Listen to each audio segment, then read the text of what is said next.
The Kamov Ka-26 HOODLUM-C is a small twin-engine Russian utility helicopter. The Ka-26 features an interchangeable mission pod rather than a conventional cabin, allowing the use of various accommodation and equipment configurations.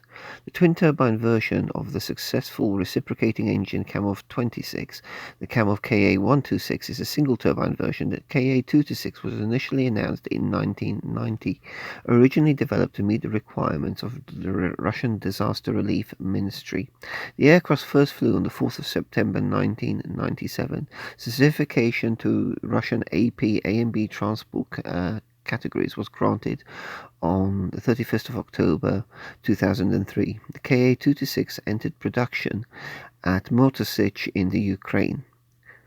In December 2014, it was reported that India is in agreement with the Russian Federation to produce the Ka-226T and the Mi-17 on its territory under a 2011 contract with the Russian Ministry of Defense. Kumatu Aviation Production Enterprises completed a production batch of Ka-226.80 helicopters, which was delivered to the customer on 17th of April 2015. The planned scope of the assignment of the state contract signed with the Ministry of Defense in 2011, fully implemented ahead of scheduled deliveries, prematurely delivered a large consignment of helicopters. Previously, under the state contract with the Russian Ministry of Defense, were also delivered several Ka-226.80 batches. Following selection of the Ka-226T to meet the India requirement of 497 helicopters, an agreement was signed in December 2015 for the creation of a joint venture between Rostec, Russian Helicopters, and Hindustan Aeronautics to build the helicopters at a new factory to be built in Makaru in India. So really, you see with this, it's the final development, or the current development, that began with the Kamov Ka-26. Right, this is the unboxing of the third build in this series, the Kamov Ka-226. I've just built the 126, and before that I built the Kamov Ka-26. So another A model kit, and there's going to be commonality between the components from the previous two builds. Of course, I've looked at this and nosed around this with all my kits.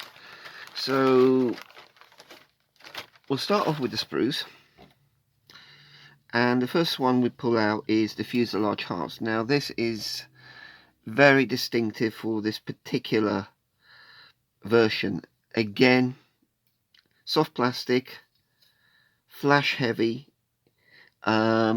They use small sprues so that there's going to be sprues that were common to all three helicopters, and those that are individual to this. And this one is very much individual to this. It's heavy on the flash. Doesn't look like there's mold misalignment, which is something I've noticed has been a problem recently.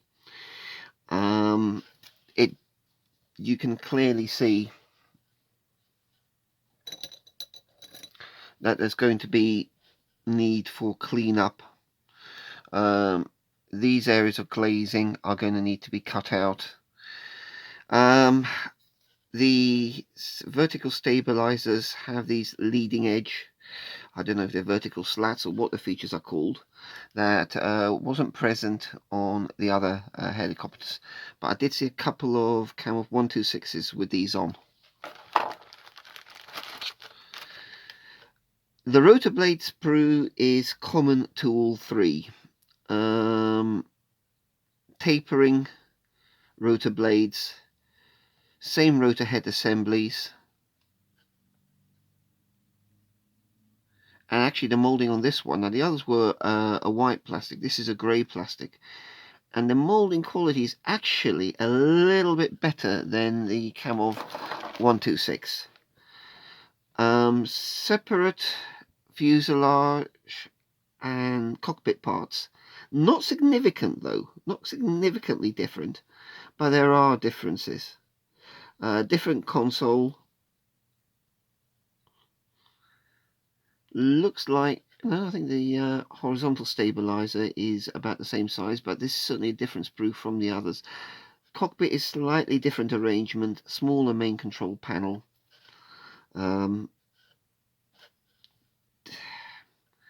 Different arrangement for the bulkheads as well.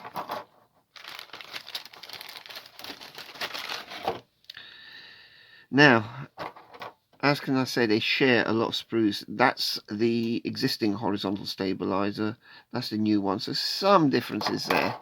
So that one you won't be using off this kit.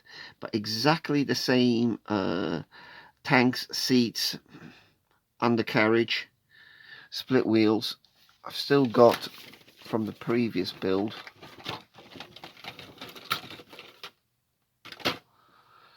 That's from the Kamov 26. I mean the 126. And you can see there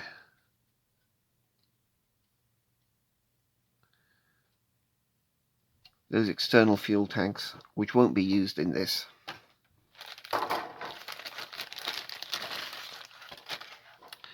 The upper fuselage half, now from the 126 is discussed in the historical bit about this, moved from a single turboshaft engine to twin turboshaft engines, so different engine compartment arrangement, different intake arrangement. The inner bulkhead you can see is a bit more detailed. They've done a better job of that. Same bench seats as are on the others. Now this is very similar in many ways to the 126. Again, flash, the same seat frames as before, the same seats, so they change what is the bare minimum. And now this is where it gets rather interesting. This is the interior, and this particular kit is the Medivac version, and so rather actually quite nice stretchers, gurneys, and details for the interior. And that's going to be quite fun to build up, and with a bit of research it was possible to find the sales version of this with a what is it, Rostov or Kamov, a sales rep, extolling the virtues of this for getting people to hospital, and it's got very much all the elements from this interior. I think a little bit of extra detailing will be necessary. Decals. Oh, a lot more tiny decals, small detail things, little dits, spots and stuff like that.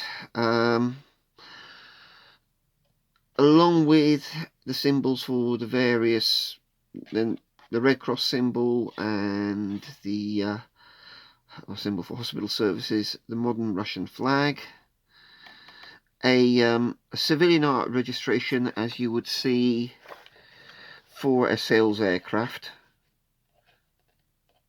So not markings for what would be an operational platform, which is a bit of a shame, and I think it'll be worth doing research on this. Instrument panel there as well. The presence of the word ambulance in English would also indicate to me that there was a vision for an international audience for this. Had it been, had this been a version used by Russian Medivac services, or based on the helicopter use, you would have probably seen that in Russian. So it's still very much what you call a sales helicopter. So we'll pop these back and we'll take a look at the one other thing, the Klear parts. Very common again. However, difference here is definitely different arrangement on the rear part, but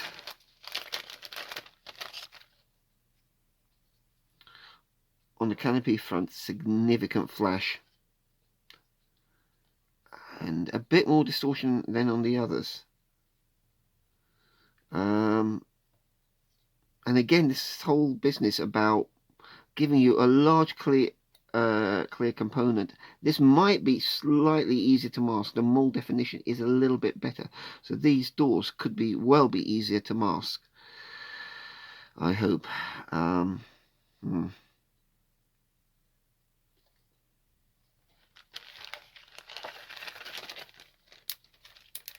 So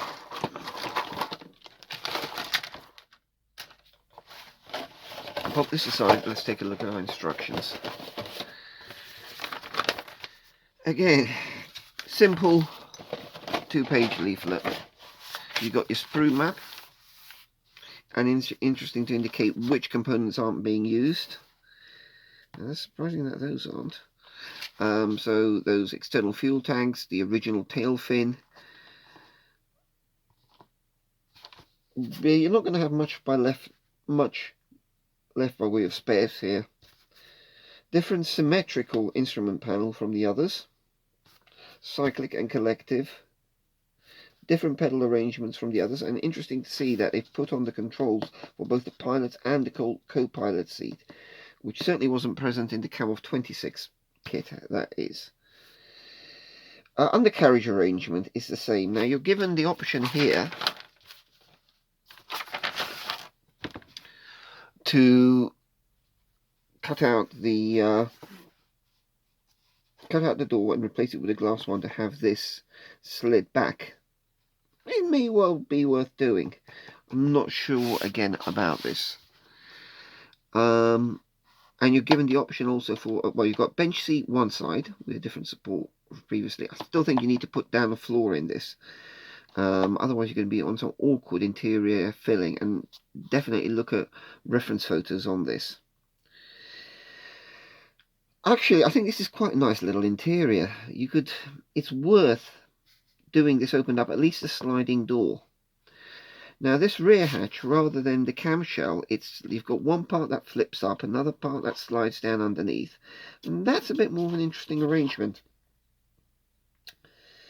I think if you're going to do that, you really need to be looking at your reference photos, because as typical with a model, it's going to be scant info.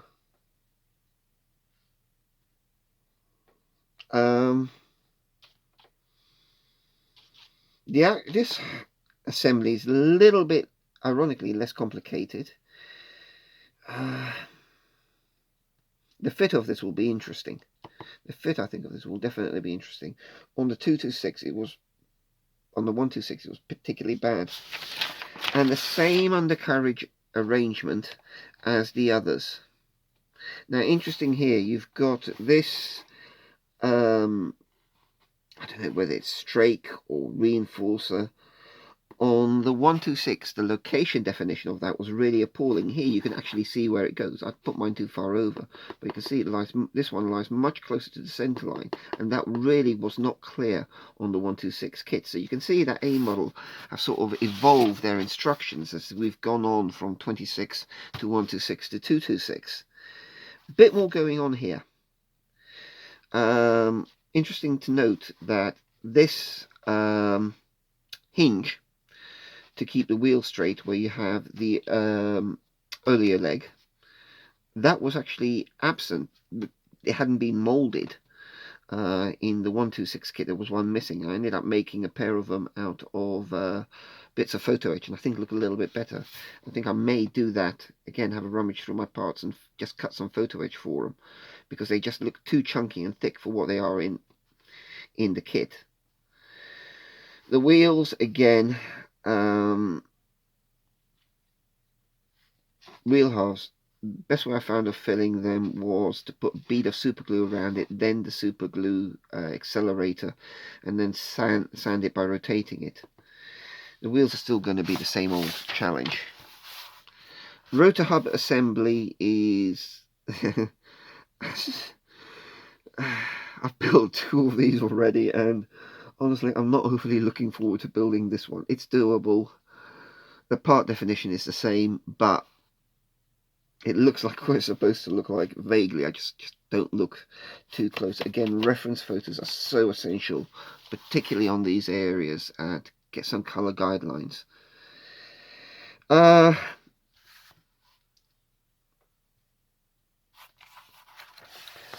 Paint and color callouts. This is just a big yellow machine with a bit of black on it. Bit disappointing that there's no rear view. You'd expect something on the doors. They are they've shrunk this down, and I thought the other ones were a bit inadequate, but this is significantly worse. There's more going on with the markings on this, and it's a bit disappointing that they haven't done the, you know, full, at least a bottom view, because you're going to have somewhere on this quite probably a red cross underside on the underside, so you know the medics can see, oh, yeah, our medivac helicopter is arrived, that kind of thing. It's, I know they're trying to manage space and cost and everything else, but for the amount going on, the number of decals, even A model, I think, guys, you can do a little bit better. That said, it's not bad. They've actually improved the assembly instructions from the previous ones. So if we take a look here,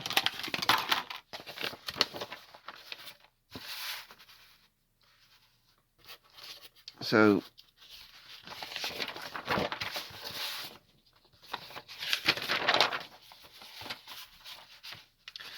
the 126, it's following the same sort of pattern and structure, but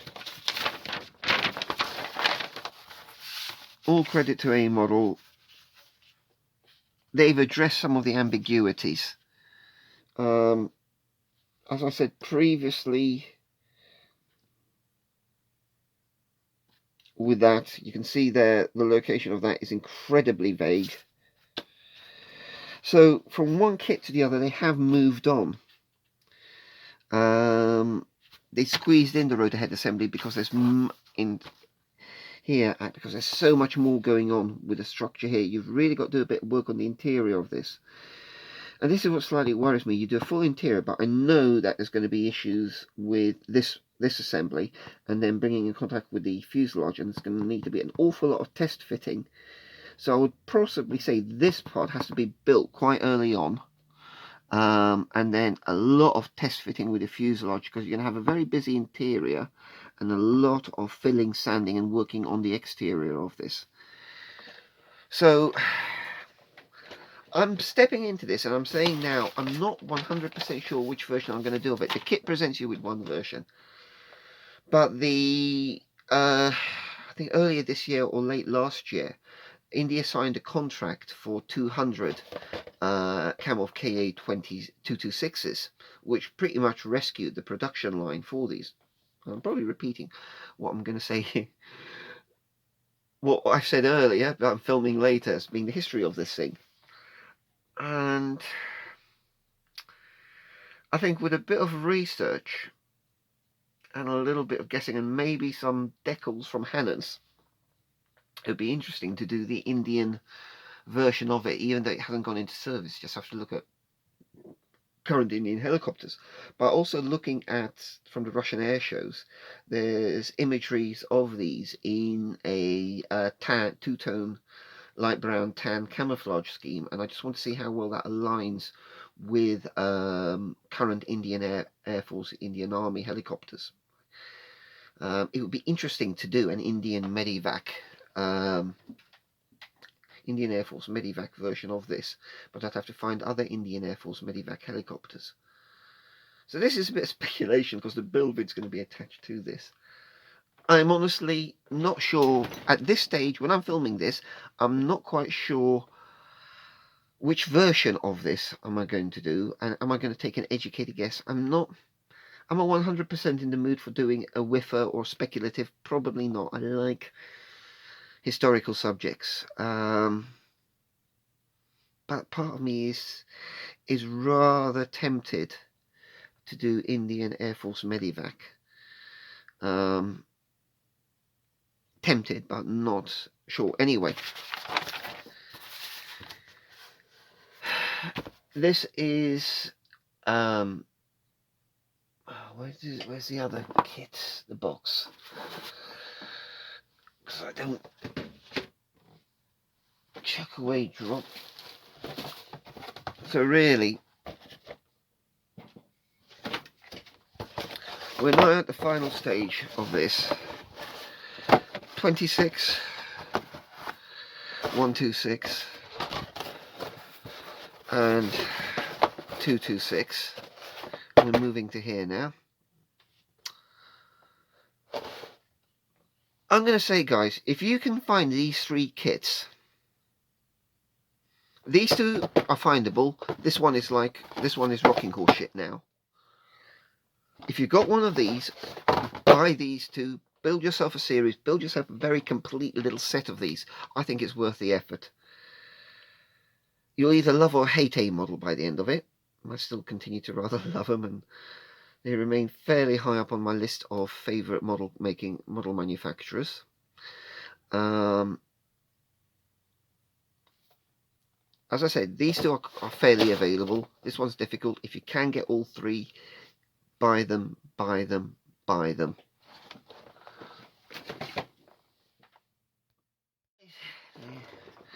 Here we are at the start of this build. A few things to begin with.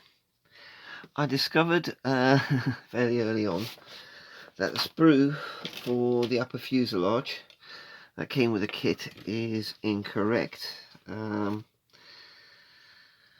This model should have upper cabin windows, which aren't present here. So this particular sprue is incorrect, and the bench seating on the inside should feature that, and rather we get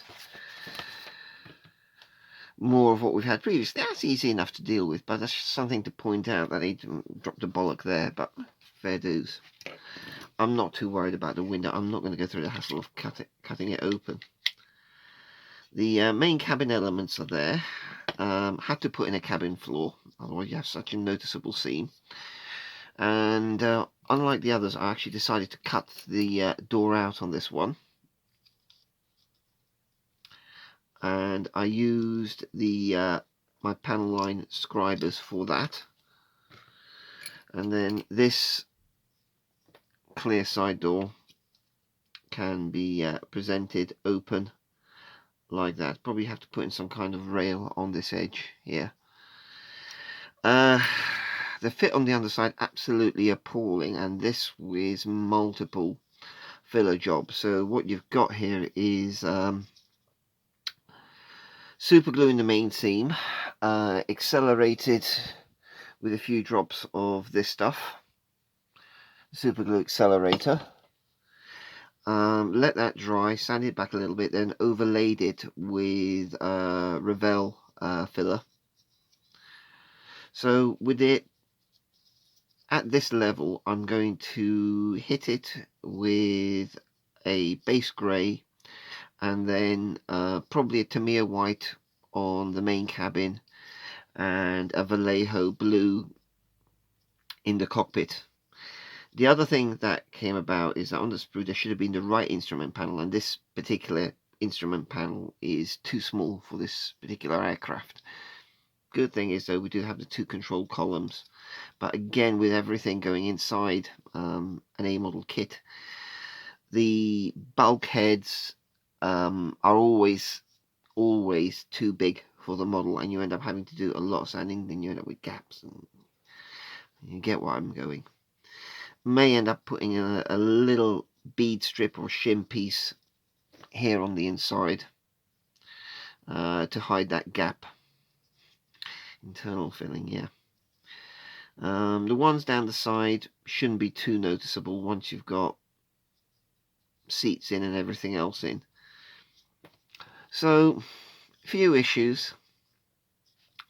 Nice to do one opened up, and it provides you with enough pieces to do a fairly busy interior. Now, looking at the ref pics, there's not too much that's missing. So let's see how it goes. I'll hit it with yellow. Probably going to be it's got to be a nice bright shade of yellow, and it's going to be something like this moon yellow, which is quite out there, and that's going to be on a white base. That's going to be for the outer coat.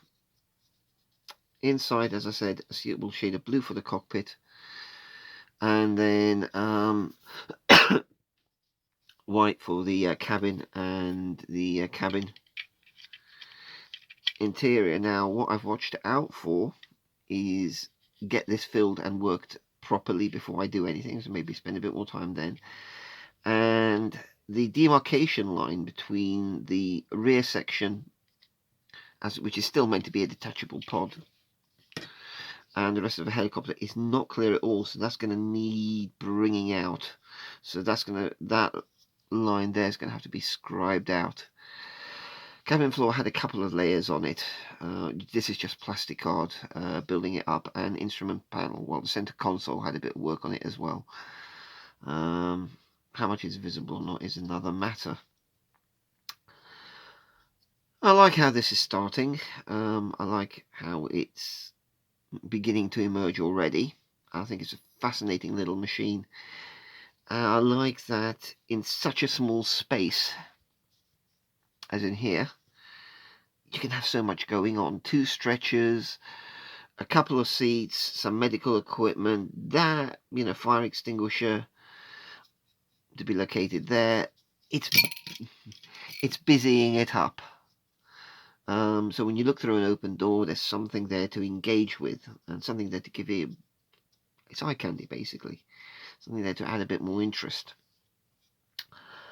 So that's how we're starting up on it, and we'll see how we progress. So, progress on the 226. I'm going to be honest, this interior has been probably one of the biggest modelling pains in the arses that I've endured for a long time. This rear rack, after rack, for the stretchers, fit has been...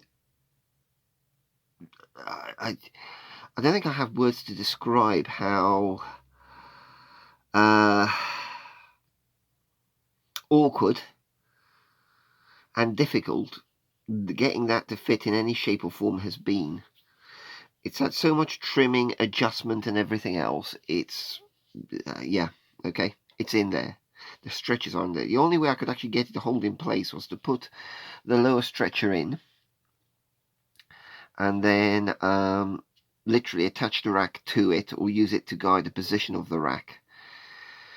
And just generally speaking, the interior details, but namely, I'm going to say namely this R-frame, and getting anything to fit correctly. As for the rest of this helicopter, well, the kit came with no lower door because it didn't have the right sprue for the particular version. They mixed up 2 kit versions, 2 Kamov Ka-226 kit versions with the sprues. So what you're actually getting is something that's somewhere in between the two anyway. But it'll look like a 226, I'm not too worried.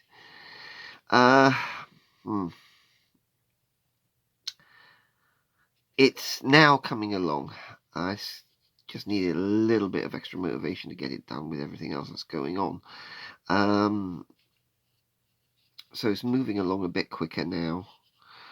Trying to anticipate some of the filling and fit issues that we're going to have with this. Ahead of time, very bad fitting around the canopy. I'm using shim strips where I can. There's going to have to be some additional filling around there. It's basically, and you can see there how we'll use shim because it'll add to the strength of that joint, so I'll just pop that in. It is typical A model, but I think because it's been part of this series of 3, it has taken it out of me a little bit. I suppose the other one did the same as well, the previous one, the 126. But I'm glad I've built these as a series. It's just slowed down and clobbered my mojo a bit, I won't deny that. So here we are, it's coming along bit by bit. For a small model, very, very, very labour and fitting intensive. Ridiculously so, to be honest with you, but worth it, I think. So here we are, bit of an update. I've just been focusing on this blasted interior, and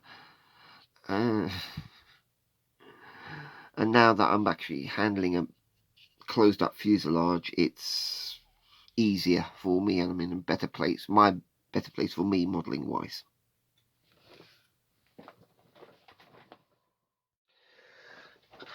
So here we are, the finished Kamov 226. I must admit I finished this now just over a week ago, and quite frankly I'm rather glad to see, I hate to say this about any build, but I'm rather glad to see the back of it. It's done. It's not at the level I'd like it to be. There's a shed load of issues. Staining on the canopy really got to me a bit, and I was going to make a canvas cover for it.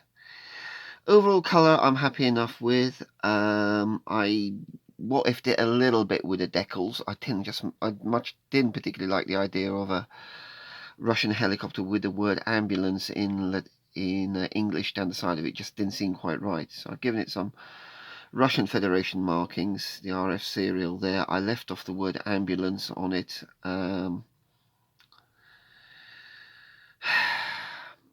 Yeah, okay, it's a Kamov Ka-226. It looks like what it's supposed to be. In the end, I suppose I also lost it a little bit and shoved a bolt number on the side, and, you know, if in doubt, always stick a bloody big red star on your models. Probably completely inappropriate, but I couldn't find a red cross. Some other red cross markings I had just promptly disintegrated, and I didn't fancy trying to mask and paint it. I probably could do. So overall, the interior detail I'm happy with. That's quite nice on it. Reasonable little cockpit, even though they gave you the wrong instrument panel and half a dozen other issues. Very much one of those builds that says don't look at this too close. And yet I know the RF on the side is a bit lopsided. It just, something about this particular project really battered my mojo, and it took me far too long. When I consider how fast I did the B29 and things like that. Okay, I was working from home at that time. I was on furlough. I was working on other stuff. I had fundamentally more time, but this last build, and maybe it was because I've attempted to do this series of 3, and I'm glad I've done them. They are, for me, a very specific collection. We go from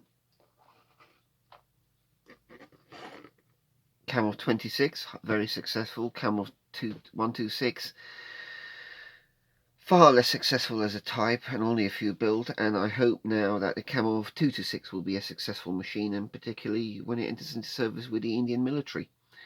I think as a set, that's what makes them, not so much as individual models, but as a body of work together, they represent a bit more in my mind.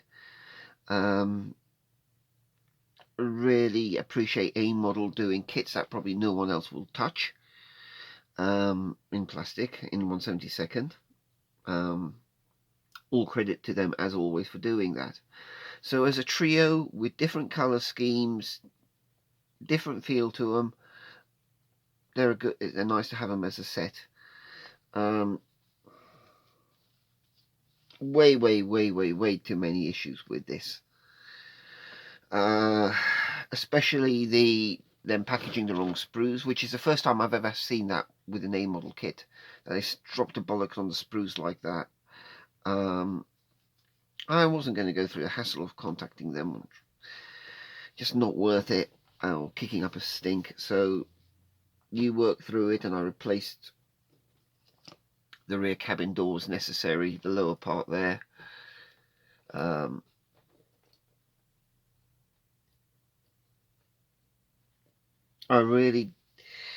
must admit, I really don't particularly fancy doing another coaxial rotor head with A model parts for a little while now. Zvezda, fine.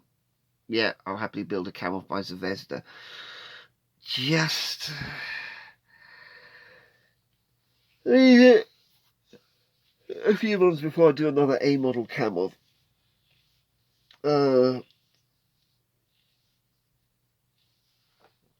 So glad it's done. They have their place on the shelf, and as a unified body of the work, they're worth something. The favourite for mine remains the Kamov 26, as much as anything because of its looks. Because of out of the three kits, I think this one was the most fun to build, and I think it's just a nice machine. All of them, the kits, massive load of issues, fit, and everything else is bad, but the Kamov 26, and if I can get another hold of another 26, I'll happily build it. 226 begs to be done as a what if, so much scope for that. Sorry, the 126 begs to be done as a what if. You could do it, I think, in something like East German markings. It would look excellent. East German police markings, brilliant. Something like that, absolutely cracking. The 226, I would suggest to all of you guys, take a look online, see what's happening with the Indian Army and Air Force with their introduction of the type, and it'll be nice to see what colour schemes come out of that. And I think a properly researched build of one of these in Indian markings with decent decals will be something special. So if you like Indian, Pakistani, South Asian aircraft, definitely want to look out for, and ready yourself another build of that in the in Indian markings. So glad they're done. Already been working a week on my next project, and having fun with it. This just took way too long for what it was. It just took me way too long, and that's what bugged me a bit. It battered my spirits a bit too much. So there we go. Thank you guys for following this series. Sorry if it slowed down my video release. It's probably not done my channel much good, but as I said, I'm a modeler who makes YouTube videos, not a YouTuber who makes models. So till the next vid, take care guys, happy modeling and God bless.